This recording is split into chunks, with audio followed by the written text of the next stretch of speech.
নরওয়ের বিপক্ষে নকআউট লড়াইয়ে কিছুটা বদলে যাওয়া ব্রাজিল একাদশ দেখার সম্ভাবনাই বেশি। আগের ম্যাচে জাপানের বিপক্ষে একই একাদশ দেখা গেলেও এবার পরিস্থিতি ভিন্ন। লুকাস পাকেতার ইনজুরি কোচ কার্লো আনচেলোত্তিকে নতুন করে পরিকল্পনা সাজাতে বাধ্য করেছে। তাই প্রশ্ন একটাই, নরওয়ের বিপক্ষে কারা থাকবেন ব্রাজিলের প্রথম একাদশে? 4 ম্যাচে 3 জয় ও 1 ড্র, 9 গোল করে মাত্র 2 গোল হজম করেছেন সেলেসাওরা। এখন লক্ষ্য শেষ 16 পেরিয়ে কোয়ার্টার ফাইনালের টিকিট নিশ্চিত করা।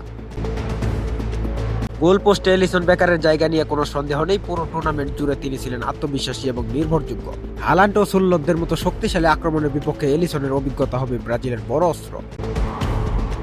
ডিফেন্সে মার্কিনিউস ও গ্যাব্রিয়েল মাগালায়েসের জুটি অপরিবর্তিত থাকার সম্ভাবনাই বেশি।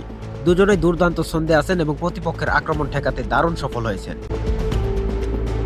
ফুলব্যাক পজিশনে বাম দিকে সান্তোসের জায়গা প্রায় নিশ্চিত। ডান দিকে দানিলোকে নিয়ে কিছু আলোচনা থাকলেও বড় ম্যাচের অভিজ্ঞতার কারণে আনচেলত্তি আবারও তার উপরে আস্থা রাখতে পারেন।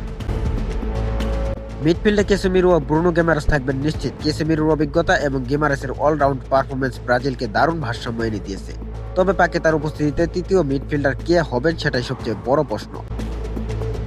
কোচ চাইলে আরও রক্ষণাত্মক ভারসাম্যের জন্য একজন পরিশ্রমী মিডফিল্ডার খেলাতে পারে, আবার আক্রমণাত্মক ফুটবলের কথা ভেবে সৃজনশীল কোনো ফুটবলারকেও সুযোগ দিতে পারে। আক্রমণ ভাগে বড় কোনো পরিবর্তনের সম্ভাবনা নেই। বাম দিকে ভিনিসিয়াস জুনিয়র, ডান দিকে তরুণ রায়ান এবং মাঝখানে ম্যাথিউস কুনহাকে দেখা যেতে পারে। ইনজুরি থেকে ফিরলেও রাফিনিয়াকে হয়তো শুরু থেকেই খেলানো হবে না। তাকে দ্বিতীয়ার্ধে ম্যাচের গতি বদলানোর অস্ত্র হিসেবে ব্যবহার করা হতে পারে। এখন দেখার বিষয় আনচেলত্তির পরিকল্পনা মাঠে কতটা সফল হয় এবং ব্রাজিল নরওয়েকে হারিয়ে কোয়ার্টার ফাইনালের জায়গা নিশ্চিত করতে পারে কিনা।